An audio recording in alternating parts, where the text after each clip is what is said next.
Allô? Matt Turner, écoute bien car je ne répéterai pas. Une bombe se trouve sous ton siège.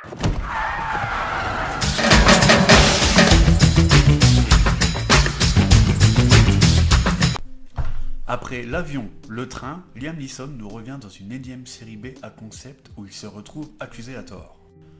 N'hésitez pas à vous abonner et à lâcher des pouces ainsi que des commentaires, ça fait toujours plaisir.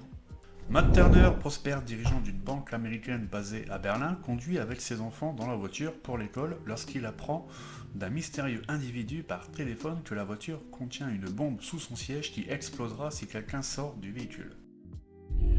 Si tu te lèves de ton siège, la bombe explose. Alors que dire donc, je pense que encore quelques années et Liam Neeson rejoindra Steven Seagal et Jean-Claude Van Damme ou même encore Bruce Willis au rayon des DTV tout pourris. Inexplicablement, ces films sortent encore au cinéma quand elles mériteraient tout au mieux des sorties sur les plateformes. Réalisé par Nimrod Antal, à qui l'on doit comme méfait Predators ou encore le film sur Metallica Flow the Never, Retribution est digne d'un téléfilm du dimanche après-midi sur TMC. Le scénario est quant à lui abracadabrantesque, enchaînant des péripéties ultra prévisibles. Aujourd'hui, on rapporte une histoire abracadabrantesque. Vous voulez? L'argent de tes investisseurs, 208 millions d'euros. C'est de l'argent que vous voulez? Au rayon des clichés, on a donc le classique père de famille obnubilé par son travail qui délaisse sa femme et ses gosses. On a aussi donc les flics qui forcément vont se mettre à le suspecter sans véritable justification. Donc le film souffre aussi donc d'un manque de rythme criant et d'un manque d'attachement pour ses personnages.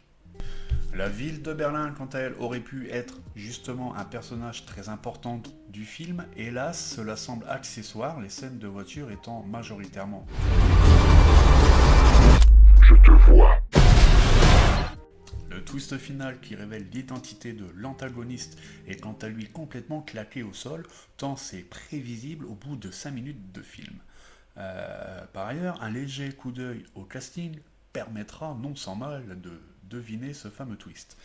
Liam Neeson en a plus rien à foutre, clairement, tu peux prendre chacun de ces personnages et les dispatcher dans chacun de ces films de ces 20 dernières années, tu n'y verras absolument que du feu. J'ignore qui vous êtes. J'ignore ce que vous voulez. Si c'est une rançon que vous espérez, je vous dis tout de suite que je n'ai pas d'argent. En résumé, Retribution est un film qui mérite pas d'être vu en salle. Éventuellement, si le film passe à la télé et que votre chien s'est enfui avec la télécommande, alors, je dis bien éventuellement, vous pouvez vous permettre de passer 1h30 devant ce film mollasson et paresseux.